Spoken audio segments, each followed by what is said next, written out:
প্রিয় দর্শক, UCB PLC to the পয়েন্টে আপনাদের সকলকে স্বাগত জানাচ্ছি। আমি সামির হোসেন। দর্শক, নানান বিষয় এই মুহূর্তে দেশের বিভিন্ন ক্ষেত্রে আলোচনার কেন্দ্রবিন্দুতে রয়েছে, কিন্তু সব কিছুকে ছাপিয়ে সবচেয়ে বেশি যেই প্রশ্নটি বারবার আসছে সেটি হচ্ছে নির্বাচন কবে হবে।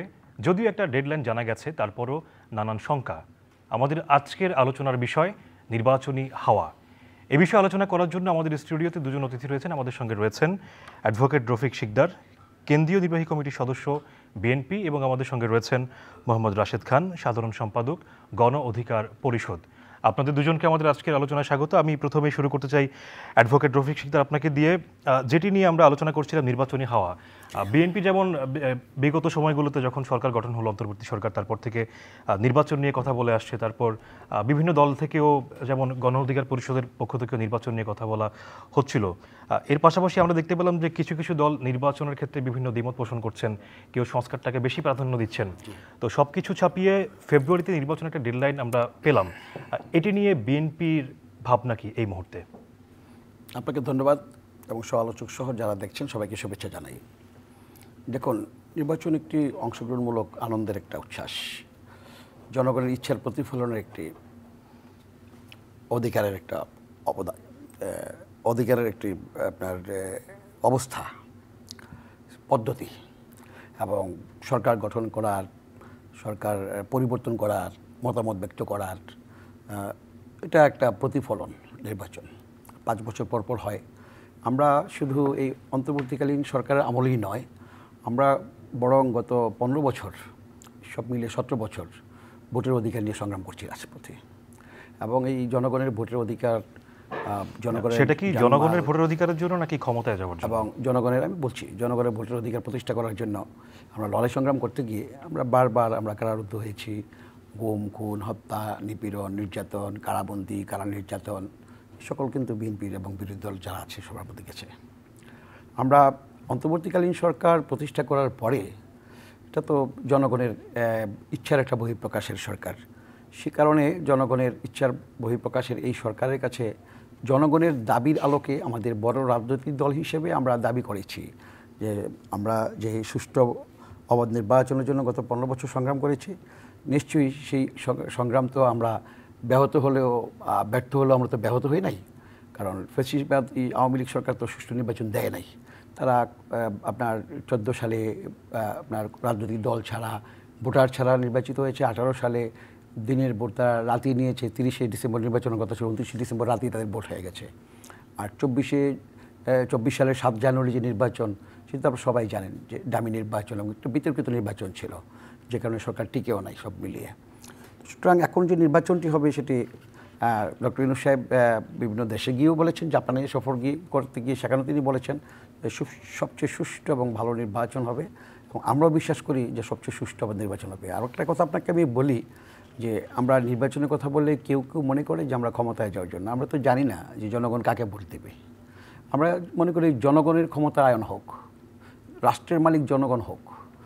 এখন তো আজকে তো গত 15 বছর তো রাষ্ট্রের মালিক তো আওয়ামী লীগের সরকার হয়ে গেছিলো, সরকারও না, আওয়ামী লীগ হয়ে গেছিলো। এবং আওয়ামী লীগ সরকারকে, আওয়ামী লীগ রাজনৈতিক দলকে, সরকারকে, রাষ্ট্রকে একসাথে মিলিয়ে ফেলেছিল। আমরা আন্দোলন সংগ্রাম করার মধ্যে সেটা যার যার মালিকানা সেটা নিয়ে যেতে চাই। রাজনৈতিক দলের কার্যক্রম করবে, সরকার পরিচালনা করবে, রাষ্ট্রপতিতে চলবে। জনগণ কাকে ভোট দেবে, এই বিষয়ে আমি একটু রাশেদ খান আপনার কাছে জানতে চাই যে জনগণ কি গণ অধিকার পরিষদকে ভোট দিবে, বা আপনারা কি ক্ষমতায় যেতে পারবেন কিনা? মাঠের বাস্তবতা, বিভিন্ন সময় তো এলাকায় যাচ্ছেন, কি মনে হচ্ছে? ধন্যবাদ সবাইকে। গণ অধিকার পরিষদের পক্ষ থেকে শুভেচ্ছা। জনগণ কাকে ভোট দিবে সেটা আসলে সময় আসলে বোঝা যাবে, কারণ দীর্ঘদিন ধরে কিন্তু মানুষ আসলে কাউকে ভোট দিতে পারেনি। বিশেষ করে যারা ফ্যাসিবাদ বিরোধী লড়াই আমরা করেছি, তারা অধিকাংশ দলই দীর্ঘদিন ধরে নির্বাচনে অংশগ্রহণ করতে পারেনি, এবং তাদেরকে যারা ভোট দিবে তারাও আসলে ভোট দিতে পারেনি। তো সেক্ষেত্রে আগামী নির্বাচন আসলেই মোটামুটি বোঝা যাবে যে কাকে জনগণ ভোট দিচ্ছে বা কাদেরকে জনগণ ক্ষমতায় দেখতে চায়। তবে এখনও পর্যন্ত বিএনপি বড় একটি দল, এটি স্বীকার করতে হবে। তাদের সাংগঠনিক কাঠামো সবার থেকে বড়, এবং এরপরে যদি আপনি বিবেচনা করেন মধ্যপন্থী দল হিসেবে গণ অধিকার পরিষদের সাংগঠনিক অবস্থান, আমাদের জেলা পর্যায়ে কমিটি রয়েছে, উপজেলা পর্যায়ে কমিটি রয়েছে, দলের পাশাপাশি আমাদের ছাত্র অধিকার পরিষদ, ছাত্র সংগঠন, যুব অধিকার পরিষদ, যুব সংগঠন, পেশাজীবী অধিকার পরিষদ, পেশাজীবী সংগঠন, আইনজীবীদের সংগঠন, এরকম আমাদের অঙ্গ সংগঠন রয়েছে, শ্রমিক সংগঠন রয়েছে। 2018 সালের যে ঐতিহাসিক কোটা সংস্কার আন্দোলন, সেই আন্দোলনকে কেন্দ্র করেই পরবর্তীতে ছাত্র রাজনীতি, এরপরে রাজনৈতিক দল গঠন। আমরা 7-8 বছর ধরে বাংলাদেশে আমরা আন্দোলন সংগ্রামের মাধ্যমে একটা জায়গায় আমরা অবস্থান করছি। সেটাই বা আপনি কিভাবে নির্ধারণ করলেন? আপনি বলছেন ভোট ছাড়া বোঝা যাবে না, আবার আপনি যে অবস্থান করছেন একটা জায়গায়, সেটি আপনি কিভাবে বলবেন? সেটি আপনি নিশ্চয়ই সাংবাদিক হিসেবে আপনার অজানা নয়। আমরা দলগতভাবে এখনো পর্যন্ত কোনো নির্বাচনে অংশ নেইনি। আমাদেরকে 24 সালের নির্বাচনে এমপি বানানোর জন্য হাসিনার পক্ষ থেকে প্রস্তাব করা হয়েছিল, আমরা সেটি ডিনাই করি। অর্থাৎ আমাদেরকে নানান সময়ে প্রলোভন দেখানো হয়েছে, সেটাকে আমরা কোনোভাবে গ্রহণ করিনি। এখন সামনে যে নির্বাচন হবে, সেই নির্বাচনে অবশ্যই গণ অধিকার পরিষদ অংশ নেবে এবং তখনই আসলে বোঝা যাবে যে দলের আমরা যে প্রত্যাশা করছি সেই প্রত্যাশা কতটুকু পূরণ হয়েছে। এর জন্য আমাদেরকে অপেক্ষা করতে হবে, আমাদেরকে দেখতে হবে। তবে আমাদের যে সংগ্রাম, সেই সংগ্রাম সম্পর্কে আপনি নিজেও জানেন। বিশেষ করে 18 সালের কোটা সংস্কার আন্দোলনের পর থেকে বিভিন্ন ফ্যাসিবাদ বিরোধী লড়াই, আমরা যখন ঢাকা বিশ্ববিদ্যালয়ে ছাত্র রাজনীতি করেছি, দেখবেন সেই সময় বাংলাদেশে কিন্তু রাজনৈতিক দলগুলো মাঠে নামতে পারতো না। মাঠে নামলেই হাসিনা তাদেরকে গুম করত, খুন করত, মামলা দিয়ে হয়রানি করত। সেই সময় কিন্তু ঢাকা বিশ্ববিদ্যালয়ে আমরা কয়েকটা ছেলে আমরা সবসময় কিন্তু প্রতিবাদ করেছি। এমনকি আপনি জানেন, যখন আপনার এনআরসি এবং সিএএ বিরোধী আন্দোলন ভারতে হয়, তখন কিন্তু বাংলাদেশ থেকে আমরাই প্রতিবাদ করেছি 2019 সালে। আপনারা প্রতিবাদ করতেন, আবার সরকারের প্রশংসা করতেন না? আমি সেখানে আসছি, গণভবনে গিয়ে প্রশংসা করা হচ্ছিল। আচ্ছা, তো সেই সময় কিন্তু আমাদেরকে বলা হয়েছে যে তোমরা হাসিনার বিরুদ্ধে কথা বলো, কোনো সমস্যা নাই। তোমরা আওয়ামী লীগের বিরুদ্ধে কথা বলো, সমস্যা নাই। ছাত্রলীগের বিরুদ্ধে কথা বলো, সমস্যা নাই, কিন্তু ভারতের বিরুদ্ধে কোনো কথা বলা যাবে না। এটা কারা বলেছিল? এটা গোয়েন্দা সংস্থার পক্ষ থেকে, ছাত্রলীগের পক্ষ থেকে, এমনকি ছাত্রলীগের যাদের ছাত্রলীগ বলেছে ভারতের বিপক্ষে কথা বলা যাবে না। মানে বিষয়টা আসলে এইরকম যে ভারতের বিরুদ্ধে আমরা কেন কথা বলতেছি, মানে আমাদের উপর যখন হামলা করা হয়, সেই হামলার আগেই বলা হয়েছিল যে আমরা কেন ভারতের বিরুদ্ধে কথা বলছি। আপনি নিশ্চয়ই ভুলে যাননি যে ডাকসুতে নুরুল হক নূর, তখন ভিপি, তার রুমে যখন আমাদের উপর হামলা করা হয়, হত্যা চেষ্টা করা হয়, সেই হামলা কিন্তু তৎকালীন যে ঢাকা বিশ্ববিদ্যালয় ছাত্রলীগের সভাপতি সঞ্জিত এবং সাধারণ সম্পাদক সাদ্দাম, তাদের নেতৃত্বে হামলা হয়। এর আগে যে আপনার মুক্তিযুদ্ধ মঞ্চ ছিল, তারা শুরুতে হামলা করতে আসে। তো আমরা যখন প্রতিরোধ গড়ে তুলি, তখন কিন্তু ছাত্রলীগ সরাসরি আসে, কারণ এদের মাধ্যমে শুরুতে আমাদেরকে তারা থামাতে চেয়েছিল, কিন্তু এদের সাংগঠনিক সক্ষমতা আমাদের থেকে অনেক বেশি। এরপরে ছাত্রলীগের গুন্ডা বাহিনীকে বিভিন্ন মহানগর থেকে, বিভিন্ন ইউনিট থেকে তারা মধুর ক্যান্টিনের সামনে জড়ো হয়ে আমাদের উপর হামলা করে। এরপরে আপনি নিশ্চয়ই দেখেছেন যে যখন নরেন্দ্র মোদী বাংলাদেশে আসে, সর্বপ্রথম, ওই সময় আমরা দল গঠন করি নাই, সর্বপ্রথম আমরাই কিন্তু নরেন্দ্র মোদীর বিরুদ্ধে, তার আগমনের বিরুদ্ধে আমরা প্রতিবাদ করি যে বাংলাদেশের স্বাধীনতা সুবর্ণ জয়ন্তী অনুষ্ঠানে মোদীর মতন একজন সাম্প্রদায়িক নেতা বাংলাদেশে আসতে পারে না। আমরা প্রথম দিন প্রতিবাদ করি, এরপরে আমাদের 64 জনকে গ্রেপ্তার করা হয়। ওই সময় আমার নামে মামলা দেওয়া হয়, 3টা মামলায় কিন্তু আমাকে এখনো পর্যন্ত আমি জানি যে ওয়ারেন্ট জারি আছে, মানে সেই মামলাগুলো প্রত্যাহার হয়নি। এমনকি আমাদের নেতৃবৃন্দকে ধরে নিয়ে এমনভাবে নির্যাতন করা হয়েছে শাহবাগ থানায়, সেই এডিসি হারুন, কুখ্যাত হারুন, আপনি নিশ্চয়ই জানেন, সেই হারুন আমাদের নেতৃবৃন্দকে ঝুলিয়ে আপনার কাঁচামরিচ গুঁড়া করে চোখে দিয়েছে, তাদেরকে এমনভাবে নির্যাতন করেছে, সেটা গণমাধ্যমে বিভিন্ন সময় এসেছে। এমনকি যখন 18 সালের কোটা সংস্কার আন্দোলন করি, তখনও কিন্তু আমাকে গ্রেপ্তার করার পর চোখ বেঁধে, হাত বেঁধে, মুখে গামছা ঢুকিয়ে কিন্তু আমার উপর নির্যাতন করা হয়েছে। আমি পরবর্তীতে অবশ্যই মামলা দিয়েছি। আপনার কাছে আসবে এই যে আপনাদের এত ত্যাগ, এই ত্যাগের বিনিময়ে 30 সেকেন্ডে শেষ করি, না হলে বক্তব্য ফিনিশিং হবে না। আপনি যেহেতু প্রশ্ন করেছেন, তো এইভাবে কিন্তু আমরা বিভিন্ন সময়ে আমরা আন্দোলন সংগ্রাম করেছি। আজকে বাংলাদেশে যে গণ অভ্যুত্থান হয়েছে, 2018 সাল থেকে 24 সাল পর্যন্ত গণ অধিকার পরিষদ বলেন, ছাত্র অধিকার পরিষদ বলেন, রাজপথের আন্দোলন সংগ্রামে তাদের ভূমিকা নিয়ে আপনি কোনো প্রশ্ন তুলতে পারবেন? আমরা আপোষহীনভাবে লড়াই করেছি। আমি সেটি জানতে চাচ্ছি, এই যে ত্যাগের কথা আপনি বলছেন বা আমি বলছি, এই ত্যাগের বিনিময়ে মানুষ আপনাদেরকে ভোট দিয়ে ক্ষমতায় নিবে কিনা? আপনার অনুষ্ঠানে বলছেন যে 300 আসনের প্রার্থী দেবেন। আপনার কাছে আবারও আসবো, আমি একটু অ্যাডভোকেট রফিক শিকদার আপনার কাছে যেতে চাই। যেটি আপনি রাশিদের কথা শুনছিলেন, তিনি বলছিলেন যে তিনি কিংবা অন্য দলগুলো যখন বিএনপিকে নিয়ে কথা বলে, অথবা আমরা যদি দেখি এনসিপি যারা আছেন তারা যখন বলেন যে নির্বাচন হলেই বিএনপি ক্ষমতায় চলে আসবে, এরকম একটা বিষয় সবার মধ্যে ধারণা কাজ করে। আপনি হয়তো আপনার জায়গা থেকে বিএনপির একজন নেতা হিসেবে আপনি বলছেন যে জনগণ যাকে ভোট দিবে তারাই ক্ষমতায় আসবে। তো সেক্ষেত্রে আমার প্রশ্নের জায়গাটি হচ্ছে, এখন যদি আমরা ধরি বড় দল বিএনপি, আমরা কিন্তু অন্য বিএনপির সমমানা অন্য কোনো দলকে সে অর্থে দেখছি না। তো সেক্ষেত্রে যেমন আমিডামি নির্বাচনের কথা আসছে, বিএনপি যদি নির্বাচন করে ক্ষমতায় আসে এবং এককভাবে সংখ্যাগরিষ্ঠতা পায়, সেক্ষেত্রে আসলে রাজনীতির ব্যালেন্স থাকবে কিনা, ভবিষ্যতে আরও কোনো শঙ্কা তৈরি হবে কিনা, সংকট তৈরি হবে কিনা? আমি আপনাকে একটু পিছনে গিয়ে একটু বলি। সৃষ্টির শুরু থেকে মিথ্যার বিরুদ্ধে সত্যের, অন্যায়ের বিরুদ্ধে ন্যায়ের, দুর্নীতির বিরুদ্ধে নীতির এবং স্বৈরতন্ত্রের বিরুদ্ধে গণতন্ত্রের লড়াই চলছে, ভালোর পক্ষে মন্দের বিরুদ্ধে। বিগত 15 বছর একেবারে যদি বলি যে সরকার এবং রাজনীতি একাকার হয়ে একেবারেই আপনার দুর্নীতিগ্রস্ত, ফেসিবাদ এবং অসত্যের একটি সরকার একটা পরিচালিত হয়েছিল। আজকে তারা মুক্ত হয়েছে, তারা সরে গেছে, পালিয়ে গেছে, তারা কোথাও কোথাও হারিয়েও গেছে, কোথাও কোথাও আবার ঘাপটি মেরেও আছে। সত্য আমরা যদি স্পষ্টভাবে দেখি, এখন যারা আছে তারা গণতন্ত্রপ্রিয় মানুষ, গণতন্ত্র সংগ্রামী মানুষ, ন্যায়ের পক্ষের মানুষ। আপনি যদি বলেন যে ন্যায়ের মধ্যে কি কখনো কখনো কিন্তু অন্যায়, আমরা খুব কনসার্ন আছি, সজাগ আছি, বিএনপি খুব সজাগ এই ব্যাপারে। সুতরাং আগামী দিনে যে নির্বাচনটি হবে, আমরা মনে করব যে এটি হবে সত্যের সাথে সত্যের লড়াই এবং নীতির সাথে নীতির লড়াই হবে। ফেসিবাদ যারা ছিল তারা কিন্তু আমাদের সাথে লড়াই করে নাই। আমাদেরকে যদি বলেন বিএনপি সবসময় গণতন্ত্রের অবিচল পিঙ্গলক্ষীর মতো কাজ করেছে, বারবার গণতন্ত্র সংগ্রামে বিএনপি লড়াই করেছে এবং একনায়ক এবং বাকশালের বিরুদ্ধে বিএনপি কিন্তু তৈরি হয়েছে। সুতরাং বিএনপিকে মানুষ একটি গণতন্ত্রকে আমি রাজনৈতিক দল হিসেবে বিশ্বাস করে এবং শ্রদ্ধা করে ভালোবাসে। এবং বিএনপি ইতিপূর্বে যতগুলো সুষ্ঠু আবার নির্বাচন হয়েছে বাংলাদেশে, 91 এবং 96, 2001, তার মধ্যে সরকার গঠন করেছে একাধিকবার এবং বিরোধী দল অত্যন্ত শক্তিশালী বিরোধী দল হিসেবে বিএনপি প্রতিষ্ঠা লাভ করেছে। সুতরাং বিএনপিকে সে কারণে অপরাপর রাজনৈতিক দল এবং দেশের জনগণ প্রেডিকশন করে যে এই দলটি যেহেতু জনমত আছে এবং জনগণের সাথে সম্পৃক্ত আছে এবং জনগণের কথা ভাবে চিন্তা করে, মানুষ ভোট দেওয়ার সুযোগ পেলে বিএনপি কী দেবে। এবং এটা শুধু জনগণ না, আওয়ামী লীগ যে ফেসিবাদ ছিল তাদের বিভিন্ন সংস্থা থেকে তারা দেখেছিল যে সুষ্ঠু আবাদ নির্বাচন হলে আওয়ামী লীগের ভরাডুবি হবে।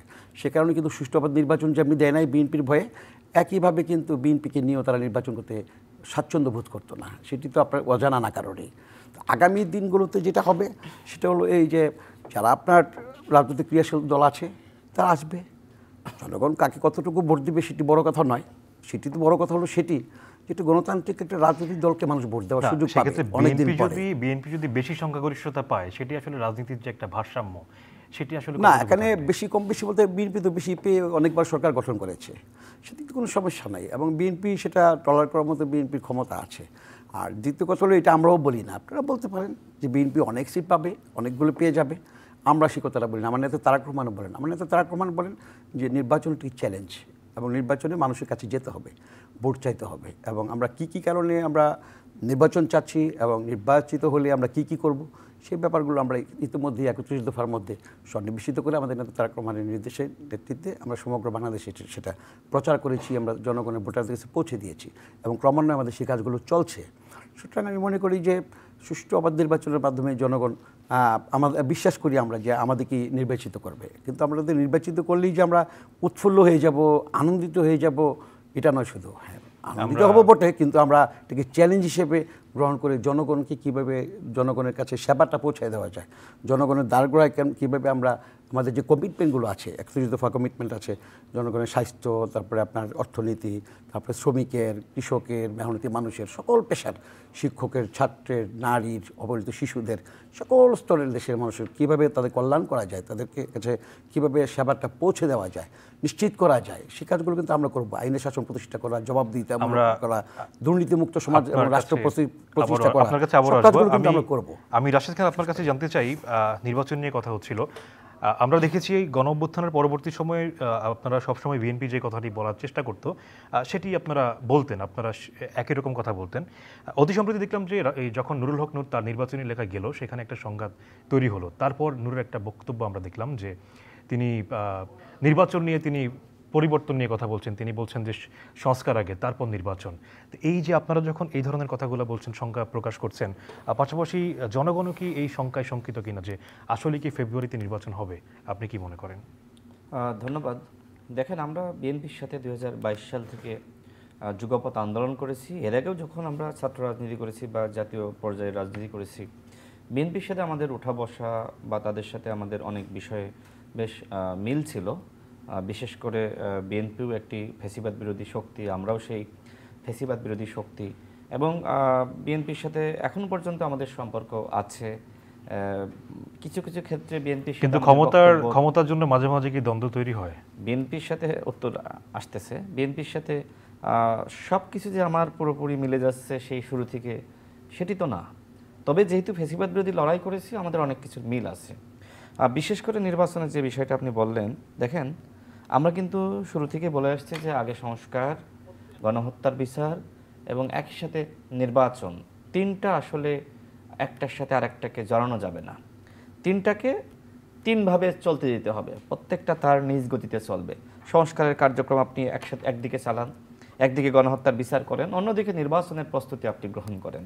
অর্থাৎ আমরা সবসময় তিনটা রোডম্যাপের কথা বলেছি, এবং একই সাথে এটিও বলেছি যে সংস্কার না করে, গণহত্যার বিচারের পদক্ষেপ না নিয়ে শুধু নির্বাচন দিয়ে দিবেন, সেটি জনগণ গ্রহণ করবে না। আমি মনে করি যে বাংলাদেশের প্রত্যেকটা রাজনৈতিক দল যারা ফ্যাসিবাদ বিরোধী শক্তি, কেউ বলে নাই যে শুধু শুধু নির্বাচন দিয়ে দেন, সংস্কারের প্রয়োজন নাই, গণহত্যার বিচারের প্রয়োজন নাই। জি, সংস্কারের পাশাপাশি নির্বাচন। আমি একটু শেষ করি তো।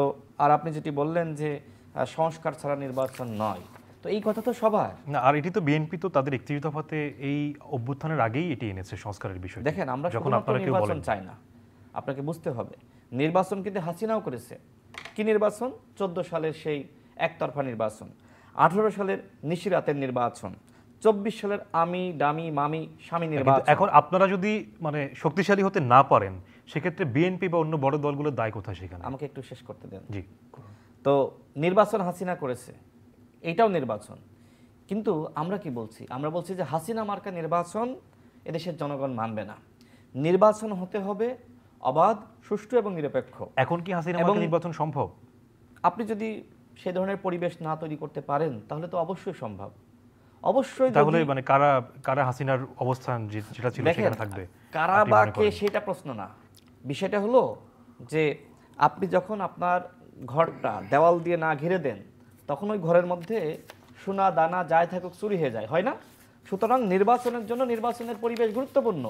তো আমি সেইটাই বলছি যে আমরা শুধুমাত্র নির্বাচন চাই না, আমরা চাই বাংলাদেশে এমন একটি নির্বাচনী ব্যবস্থা, যে ব্যবস্থার মাধ্যমে আর কখনো হাসিনা তৈরি হবে না। যে ব্যবস্থা, যেটি ভাই বললেন যে বাংলাদেশে আপনার 91 নির্বাচন, 2001-এর নির্বাচন, 96 নির্বাচন, এই নির্বাচনগুলো মানুষের কাছে গ্রহণযোগ্য। তবে যেহেতু একটি গণ অভ্যুত্থান হয়েছে, 2000 মানুষ শহীদ হয়েছে, 30,000 আহত যোদ্ধা, এই নির্বাচন হবে শুধুমাত্র বাংলাদেশের ইতিহাসে সেরা নির্বাচন নয়, এই নির্বাচন আন্তর্জাতিক মানের একটি নির্বাচন হতে হবে। আর আমরা সেই কথাই বলছি যে যেন তেন মার্কা নির্বাচন করলে দেশের জনগণ গ্রহণ করবে না। আর এই জন্য দরকার নির্বাচনী পরিবেশ। আপনি যেটি বললেন নুরুল হক নূরের বক্তব্যের কথা, দেখেন, নুরুল হক নূর তিনি তার এলাকায় গিয়েছেন, সেখানে নানান ধরনের সংকটের মুখোমুখি হয়েছেন, এবং তিনি কি ঢাকায় এসে বলেছেন যে নির্বাচন চায় না? তিনিও বলছেন হ্যাঁ সংস্কারের কথা বলছেন। তাহলে এলাকায় যেটা বলবেন ঢাকায় এসে পাল্টে যাবে না? তিনি এলাকায় তো সংস্কারের কথা বলেছেন, নির্বাচনের কথা বলেছেন, ঢাকায় এসে সংস্কারের কথা বলছেন, নির্বাচনের কথা বলছেন। হয়তো যখন তার উপরে অ্যাসাল্ট হয়েছে, অ্যাসাল্ট হওয়ার পরে বা তাকে অবরুদ্ধ করা হয়েছে, স্বাভাবিকভাবে সেই ঘটনার তিনি প্রতিবাদ জানিয়েছেন। এটা তার অঞ্চলের যে বিষয়, সেই বিষয়কে কেন্দ্র করে প্রতিবাদ জানিয়েছেন। এখন ঢাকায় এসে কি বিএনপির সাথে তার দূরত্ব? একই সাথে সংস্কার কমিশনে যাচ্ছে, ঐক্যমত কমিশনে যাচ্ছে, কথা বলছে। কিন্তু ধরেন যারা ভোটার, তারা দেখছে যে এলাকায় তিনি এক কথা বলছেন, ঢাকায় এসে আবার বিএনপি ছায়াতলে থাকছেন। সেটা যদি মনে হয় যে তিনি এলাকায় এসে একরকম বলছেন, ঢাকায় এসে একরকম বলছেন, ভোট তো তার এলাকায় হবে। সুতরাং সেখানকার পরিবেশ পরিস্থিতি অনুযায়ী তাকে বক্তব্য দিতে হচ্ছে। তিনি একজন তরুণ উদীয়মান রাজনীতিবিদ, তার এলাকায় এই সময়ের মধ্যে তার জনপ্রিয়তা নিশ্চয়ই আপনি দেখেছেন। আর গণ অধিকার পরিষদ তো হঠাৎ করে রাজপথে উড়ে আসা, জুড়ে বসা দল নয়। আমরা সংগ্রাম, ত্যাগের বিনিময়ে, জেল জুলুম, রিমান্ডের মাধ্যমে আমরা কিন্তু আজকে এই পজিশনে এসেছি। আমরা তো চাইলে হাসিনার কাছে বিক্রি হয়ে যেতে পারতাম। ডিজিএফআই যেমনিভাবে ওই যে মেজর জেনারেল ইব্রাহিমকে এমপি বানিয়েছে, ঠিক তার বাসায় আমাদেরকে নিয়ে আমাদেরকে এমপি বানাতে চেয়েছিল। তো আমরা তো এমপি হয়নি। আপনাকে একটা ঘটনা দিয়েছিল। হ্যাঁ বলি, দেখেন মেজর জেনারেল ইব্রাহিমের বাসায় সেখানে ডিজিএফআইয়ের একজন পলিটিক্যাল মানে খুব গুরুত্বপূর্ণ ব্যক্তি তিনি আমাদেরকে হঠাৎ করে তিনি দাওয়াত দিয়েছেন। আমরা জানিও না আসলে কি আলোচনা করবে, তার সাথে ভালো সম্পর্ক ছিল। তিনি যেহেতু ফ্যাসিবাদ বিরোধী লড়াই আমাদের সাথে একসাথে করেছেন, বিএনপির সাথেও জোটে ছিলেন, তো সেই জায়গা থেকে হঠাৎ করে দেখে তিনি আমাদেরকে বলছেন যে আমরা আসো, হাসিনার আর কখনো পতন হবে না, নির্বাচনে যাই।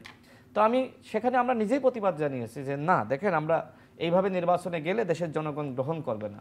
এরপরে আমি একটি কাজ করেছিলাম, আপনি নিশ্চয়ই দেখেছেন যে জনাব তারেক রহমানের সাথে আপনার মেজর জেনারেল ইব্রাহিমের কথোপকথন, এই কথোপকথন সামনে কিভাবে আসলো সেটা আপনাকে বুঝতে হবে।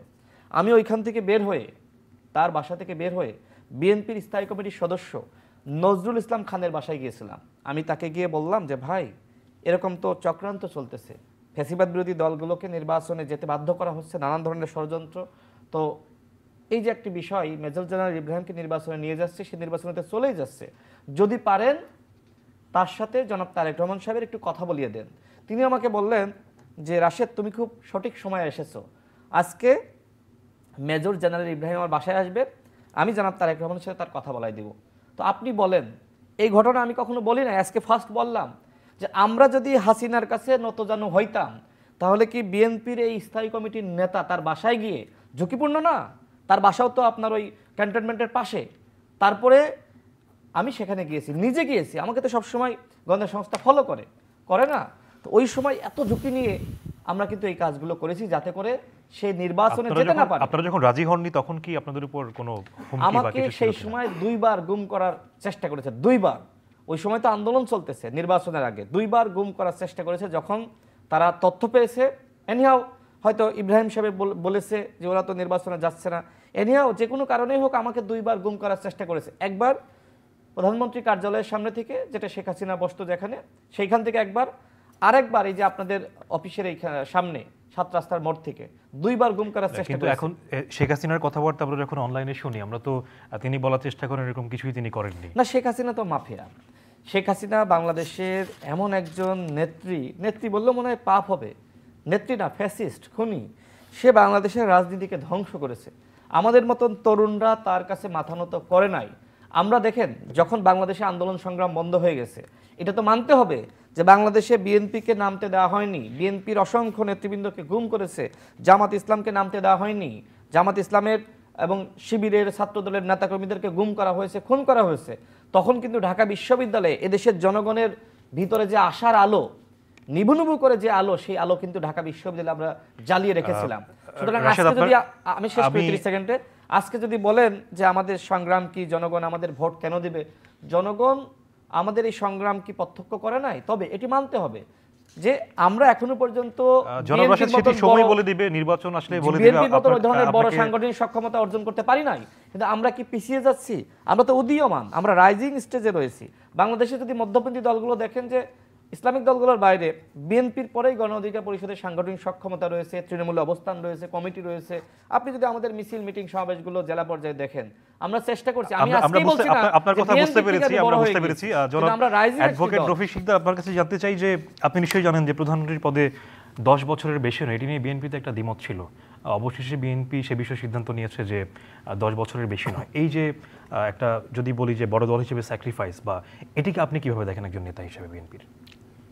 দেখুন, এটা কথা ছিল যে 2 বছর পর 2 টার্ম একই ব্যক্তি মানে থাকবে, প্রধানমন্ত্রী থাকবে, তারপরে আপনার এক টার্ম থেমে পরে আবার হতে পারবে। একই সাথে আপনার আরও বেশ কিছু দাবি রাজপথের ক্রিয়াশীল যে দলগুলো আছে, আমি তাদেরকে ছোট দল বলে বলতে চাই না, অন্যান্য দলগুলোর কথাই বলছি। তো তাদের যে দাবিগুলো ছিল, যেগুলো বিএনপির আপত্তি ছিল, সেগুলো কিন্তু বিএনপি বৃহত্তর স্বার্থে সেগুলো মেনে নিয়েছে। এটা আপনি দেখেছেন যে এই ফরেন একাডেমিতে যে মিটিংগুলো হতো, সেখানে আমাদের দলের স্থায়ী কমিটির সদস্য সালাউদ্দিন আহমেদও বলেছেন। আজকে বাংলাদেশ নির্বাচনের আবহাওয়া আছে। সমগ্র বাংলাদেশে কিন্তু একটা নির্বাচনের রাজনীতির মাঠে ভোটের একটা আমেজ চলতেছে এখন। ভোট হবে, ভোট দিবে, তারপরে জনগণের আয় প্রতিফলিত হবে। এখানে আপনি দেখবেন যে কিছু কিছু দল বা কিছু কিছু মিডিয়া, কিছু কিছু পত্রিকা, আমি নাম জিজ্ঞেস করে নাম বলতে পারবো, কিন্তু আমি নাম বলতে চাচ্ছি না। তারা চাচ্ছেন নানান রকমের ক্যামফ্লেক্স তৈরি করে নির্বাচন বিলম্বিত করা, নির্বাচন হবে কি হবে আপনি না। কি এখনো শঙ্কিত? আমি বলছি মিডিয়ার কথা, তারা সংশয় তৈরি করতে চায়। আমি তাদেরকে উদ্দেশ্যে বলতে চাই যে নির্বাচন হবে এবং যথাসময় নির্বাচন হবে এবং সুষ্ঠু অবাধ নির্বাচন হবে এবং সকল ক্রিয়াশীল গণতান্ত্রিক রাজনৈতিক দলের অংশগ্রহণে নির্বাচন হবে, কোনো সন্দেহ নাই। সে ব্যাপারে বলার কোনো অপেক্ষা সেখানে কি আওয়ামী লীগও থাকবে? সকল ক্রিয়াশীল রাজনৈতিক দল, সকল ক্রিয়াশীল গণতান্ত্রিক রাজনৈতিক দল। আওয়ামী লীগ জানেন যে আওয়ামী লীগদের নিবন্ধনই তো তাদের স্থগিত হয়ে গেছে, তাদের বিচার কাজ চলতেছে, তাদের অপকর্ম, তাদের গুম, তাদের খুন, তাদের হত্যা, তাদের পালিয়ে গেছে আওয়ামী লীগ। প্রধানমন্ত্রী সহ পালিয়ে গেছে, প্রধানমন্ত্রী আওয়ামী লীগের পার্লামেন্টের 300 এমপি পালিয়ে গেছে, কোথাও নাই, নো হায়ার। আওয়ামী লীগের রাজনৈতিক সাধারণ সম্পাদক সহ আওয়ামী লীগের রাজনৈতিক দল সবাই পালিয়ে গেছে। পৃথিবীর ইতিহাসে, বিশ্বের ইতিহাসে নেই যে প্রধানমন্ত্রীর সাথে সাথে সবাই পালিয়ে যায়। রাজনীতিগুলো তো রাজনৈতিকভাবে মোকাবেলা করে। আপনি কোথাও দেখেছেন? এই গত আপনার প্রায় কত মাস হয়ে গেছে, প্রায় 1 বছর এক বছর প্রায় হয়ে যাচ্ছে। সেখানে আপনি দেখেছেন তাদের জাতীয় কোনো প্রোগ্রামে আওয়ামী লীগকে কোথাও একটা ব্যানার নিয়ে দাঁড়িয়েছে আওয়ামী লীগের নেতারা? No higher. তারা স্যাবোটাজ করতে চায় বাংলাদেশের আওয়ামী লীগ। শোনেন, দেশের বাইরে তো আর আওয়ামী লীগের কি শাখা আছে দেশের বাইরে? এখন আমরা বলছি যে পালিয়ে যাওয়া দলের কি আছে না আছে এগুলো না, আমাদের দলের জনগণের কাছে তাদের গত 1 বছর কোন কমিটমেন্ট আছে? কিংবা এই যে খুন করেছে, হত্যা করেছে শেখ হাসিনা, যে বলছে গুলি করো, আন্দোলনের সময় জুলাই আগস্ট হত্যাকাণ্ডের সময় গুলি করেছে, রক্তাক্ত করেছে, ক্ষমা চেয়েছে কারো কাছে? কোনো বাবার কাছে, মায়ের কাছে, দেশবাসীর কাছে ক্ষমা চায় না। তাদের কথায় এনে সময় নষ্ট করে লাভ নাই। আমরা একটা বড় রাজনৈতিক দল, আমাদের অনেক দাবি। আজকে ধরুন যে অন্তর্বর্তীকালীন সরকারের কাছে আমাদের একটা স্পষ্ট বক্তব্য, তারা এই অর্থ উপদেষ্টা বলেছেন যে আমরা ক্ষমতা তো গ্রহণ করি নাই, আমরা দায়িত্ব পালন করছি। সেটা ঠিক আছে, সাংঘর্ষিক যদিও কথাটা। তারপরে আমি বলবো যে দায়িত্ব যতক্ষণ পালন করছেন ততক্ষণ তো আপনাদের কাছেই তো ক্ষমতাটা আছে। সেই ক্ষমতা বলে আপনাদের অর্থনীতি সংস্কার করতে হবে, অর্থনীতি মুক্তির জন্য কাজ করতে হবে। এবং স্বাস্থ্য ব্যবস্থাকে, আজকে যে স্বাস্থ্য উপদেষ্টা আছে, আজকে ডেঙ্গুতে হাসপাতালে প্রায় 394 জন কিন্তু আপনার আক্রান্ত, এবং এই কয়েকদিনে প্রায় 21 জন কিন্তু আপনার চলে গেছে, মারা গেছে। তো সুতরাং এদিকে বর্ষা আসছে, বিভিন্ন রোগ উপসর্গ দেখা যাচ্ছে, করোনা বাড়ছে, এগুলোর দিকে কিন্তু স্বাস্থ্য ব্যবস্থা করতে। এমন আমরা শুনেছি ঈদের যে ছুটিতেছে সড়কে প্রায় 169টা প্রাণ চলে গেছে। এগুলো যে অব্যবস্থাপনা, এগুলো কিন্তু সরকারের কিন্তু দায়িত্বের মধ্যে পড়ে। আইন শৃঙ্খলার অবনতি, এটা সরকারের খুব গুরুত্বপূর্ণ দায়িত্ব। ওই যে সচিবালয় অচল অবস্থা তৈরি হয়েছে, এখানে আপনার এই যে এই শাটডাউন হুঁশিয়ারি করতেছে এনবিআরে, তারপরে ডামেক শিক্ষার্থীরা, তারপরে আপনার যে সাবেক বিডিআর সদস্যরা, তারপরে শিক্ষক, এই যে নিবন্ধন প্রার্থী, তারপরে এমপিভুক্ত, সব নানান প্রবলেমগুলো যে এই সমস্যা কি নির্বাচনের পরে কি থাকবে? এগুলো আমার কথা হলো যে না, নির্বাচিত সরকারদের জবাব দিতে থাকে, তারা তো শক্তিশালী থাকে সবসময়। নির্বাচিত সরকার গণতান্ত্রিক সরকার, ভোটের মাধ্যমে সরকার মনে করো সবসময় শক্তিশালী থাকে, তাদের জবাব দিতে থাকে, তখন এগুলো প্রবলেমগুলো সলভ হয়ে যায় এবং তারা এগুলো অ্যাড্রেস করতে পারে। আজকে একটা মজার ঘটনা যে পেপারে দেখলাম যে 147টা দল নিবন্ধনের জন্য দাবি করেছে, দরখাস্ত করেছে। সেখানে খুব সুন্দর সুন্দর আপনার বাহারি নাম আছে, যেমন বেকার সমাজ আছে, নাকফুল বাংলাদেশ আছে, তারপরে আপনার মৌলিক বাংলাদেশ, জনপ্রিয় পার্টি, এরকম বাহারি নামের সংগঠনও নিবন্ধন, স্বামী স্ত্রীর দল। আমি বলবো যে মনে করেন কিনা এই দলগুলো নিবন্ধন পেয়ে আমি কাউকে ছোট করে দেখি না, তবে আমি নির্বাচন কমিশনকে অবশ্যই বলবো যে দেখে শুনে বুঝে শুনে যে সকল দলগুলোর জনগণের কাছে গ্রহণযোগ্যতা আছে এবং তাদের যে ক্রাইটেরিয়াগুলো আছে এবং সব কিছু যাচাই বাছাই করে নিশ্চয়ই দেবে। আপনাকে আরেকটা ঘটনা আমি জানাই যে আমাদের দেশটা তো আসলে একটা স্বাধীন সার্বভৌম দেশ। আমাদের সকল বিশ্বের গণতান্ত্রিক দেশের সাথে কিন্তু আমাদের একটা যোগাযোগ আছে। আমাদের বিএনপির সম্মানিত মহাসচিব সহ আপনি জানেন যে চীনে গেলেন গত কিছুদিন আগে, এখনও তিনি চীনে আছেন। সেখানে আপনার চীনের যে কমিউনিস্ট পার্টির ভাইস চেয়ারম্যান লিং হুংজাংয়ের সাথে কিন্তু ওনার বৈঠক হয়েছে প্রায় 1.5 ঘন্টা। সেখানে আপনার এই মিটিং থেকে আমাদের এই নেতা ভারপ্রাপ্ত চেয়ারম্যান তারেক রহমান সাহেবকে আমন্ত্রণ জানিয়েছেন চীনে, এবং এই আমাদের এই বিএনপির মহাসচিবের সাথে এবং মির্জা আব্বাস, কয়েশ্বর রায় সহ যে উচ্চ পর্যায়ের টিমের সাথে তাদের অত্যন্ত আন্তরিক পরিবেশে মিটিং হয়েছে এবং বাংলাদেশের সাথে তারা সুন্দর সম্পর্ক, অতীতে অনেক ভালো সম্পর্ক ছিল বিএনপির আমলে, সেরকম সুসম্পর্ক বজায় রেখে তারা চলতে চায়। আমরা সকল দেশের সাথেই আমরা সুসম্পর্ক রাখতে চাই।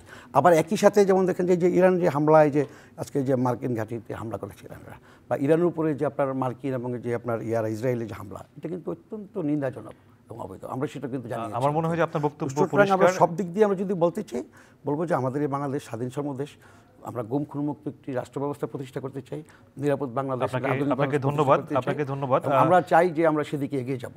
আর এই যে আমার সাথে যিনি আসছেন বা আরও রাজনৈতিক দল যারা আছে, আমি তাদেরকে বলবো যে তারা আরও বেশি যৌক্তিকভাবে আমরা একটু ক্রিয়াশীল রাশেদ খানের কাছে যাই। তারা জনাব আরও রাশেদ বেশি খান, আমি শেষ করে তারা আরও বেশি নিজের উপরে আরও বেশি আস্থা রেখে গণতান্ত্রিক কর্মকাণ্ড করবে, জনগণের কাছে যাবে এবং এমন কোনো কথা বলবে না বা এমন কোনো কাজ করবে না যে কাজগুলো বা যে কথার কারণে আমাদের আগামী যে অবশ্যই লক্ষ্যে আমরা সবাই প্রস্তুত আমরা যাচ্ছি। একটু তাদের কাছে না কথা শেষ করি এবং শেষ করে দিই এবং আপনি দেখেন যে কথাটা কিন্তু আমার না, এটা মালয়েশিয়ার যে সাবেক রাষ্ট্রপতি মাহাতির মাহমুদ, এই মাহাতি সাহেব বলেছেন যে জুলাই আগস্টে বা ফেসিবাদের বিরুদ্ধে লড়াই করেছে যখন দেখেছি একটা বিশাল শক্তি, অভিন্নত শক্তি ছিল সবাই, এই শক্তিটা কি আস্তে আস্তে কি নষ্ট হয়ে যাচ্ছে কিনা? তার মানে কি আমরা চাই যে আপনাকে অসংখ্য ধন্যবাদ জনাব রাশেদ খান। যেটি আমি জানতে চাই শেষে, একদম আমরা শেষ পর্যায়ে আছি, আপনি এখন যখন কথা বলছেন এই আমাদের এই অনুষ্ঠানে কিংবা আপনারা যখন মাঠে কথা বলেন, সেমিনারে কথা বলেন, আমরা লক্ষ্য করি যে সবসময় বিএনপিকে সামনে রেখে বা ঢাল আপনাদের মাথার ছায়ার মতো করে কথা বলেন। তো এক্ষেত্রে কি আপনাদের যে দল হিসেবে স্বতন্ত্র যে সত্তা কিংবা বিকশিত হওয়ার যে আসলে জায়গাটা, সেটা ছোট হয়ে যাচ্ছে কিনা বা যায় কিনা? ধন্যবাদ। এখানে তো ভাই কথা বললেন, আমিও বললাম, কথার মধ্যে নিশ্চয়ই আপনি ভিন্নতা পেয়েছেন। সে তার দলের প্রতিনিধিত্ব এখানে করছে, আমি আমার দলের প্রতিনিধিত্ব করছি। কিন্তু আপনারা ঢাকায় এসে তো বিএনপির বিরোধিতা করেন না। ঢাকায় কেন, আমাদের কথা তো সব জায়গায় একরকম। আমি আমার এলাকায় গিয়েও যেভাবে কথা বলি, ঢাকাতেও বলি, আমরা তো সব জায়গায় একই রকম কথা বলি। এখন আপনি যদি বলেন যে আমাকে সব দলের বিরোধিতা করতে হবে, সামনে একটা শত্রু রাখতে হবে এবং শত্রু সামনে না থাকলে আমি কথা বলতে পারবো না, তো এই মুহূর্তে কি জনগণ চায় যে একে অপরের বিরুদ্ধে কথা বলা? জনগণ কি চায় যে ফেসিবাদ বিরোধী শক্তির ভিতরে অনৈক্য, নৈরাজ্য, হানাহানি, মারামারি চায়? ভাই তো ক্লিয়ারভাবে বললেন যে তোমাদের দেশে তো, যেটি মাহাতির মোহাম্মদ সম্ভবত বলেছে, তোমাদের দেশে তো ফেসিবাদ বিরোধী ঐক্যর মধ্যে মানে ফেসিবাদ বিরোধী শক্তির মধ্যে অনৈক্য, তো এইটা তো অনেকে মনে করছে। তা এখন আমি যদি এখন এনসিপির নেতারা যেমন সবাইকে সামনে শত্রু বানিয়ে রেখে তারা কথা বলেন, এখন আমাকে যদি বলেন যে গণ অধিকার পরিষদের নেতা আপনাকেও সবাইকে শত্রু হিসেবে বিবেচনা করে কথা বলতে হবে, তো আমাদের তো আসলে এটা আমাদের বৈশিষ্ট্য না। আমরা মনে করি যে সবাইকে বন্ধু বানিয়েও কি বিকশিত হওয়া যাবে, মানে সেটি দেখেন এই মুহূর্তে কি আসলে আমি ফুটবল খেলা খেলতেছি যে বলে শুধু লাথি মারবো? এই মুহূর্তে রাষ্ট্র সংস্কারের বিষয়ে এখন সবাই মোটামুটি একমতে আসার চেষ্টা করছে, কিন্তু ভোটের সময় আসলে তো সেই লাথি মারতে হবে। দেখেন আপনি যে ঐক্যমত কমিশন, সেখানে দলগুলো আলোচনার মাধ্যমে একটা সমাধানে পৌঁছাচ্ছে, তো সেখানে কি গিয়ে কেউ কিলাকিলি করতেছে? সেটা একটা বিষয়, ভোট আরেকটা বিষয়। আমি ভোটের বিষয়, ভোট কেন আরেকটা বিষয় হবে? আপনি কি সেই আওয়ামী লীগের আমলের ভোট চাচ্ছেন? আপনি কি সেই এরশাদের আমলের ভোট চান? আপনি কি চান যে আপনি কি তাহলে ঐক্যমতের ভিত্তিতে ভোটের কথা বলছেন? ঐক্যমতের ভিত্তিতে না, আমি বলছি যে ভোটের জন্য পরিবেশ ইম্পর্টেন্ট। আপনি ভোটের জন্য পরিবেশ তৈরি করেন যেখানে কেউ ভোট চুরি করতে চাইলেও করতে পারবে না। রাশেদ খান, আপনাকে ধন্যবাদ। আমাদের সময় একেবারেই না, আপনি দুজনকেই অসংখ্য ধন্যবাদ। আপনার রাশেদ মনে হচ্ছে না যে বাংলাদেশে এখন ভোটের পরিবেশ হয়েছে? আমাকে কথা না বলতে দিলে তো ব্যাখ্যা করতে পারবো না। আমরা যেটি বলছি যে ডক্টর মোহাম্মদ ইউনূসকে আইন শৃঙ্খলা পরিস্থিতি ঠিক করতে হবে, একই সাথে অবাধ, সুষ্ঠু, নিরপেক্ষ নির্বাচন জাতিকে উপহার দেওয়ার জন্য যে ধরনের পরিবেশ দরকার সেই ধরনের পরিবেশ নিশ্চিত করতে হবে। একটি আন্তর্জাতিক মানের নির্বাচন জাতিকে উপহার দেওয়ার জন্য অবশ্যই এমন ধরনের পরিবেশ দরকার যে পরিবেশে কেউ চুরি করতে চাইলেও চুরি করতে পারবে না। আপনাকে অসংখ্য ধন্যবাদ।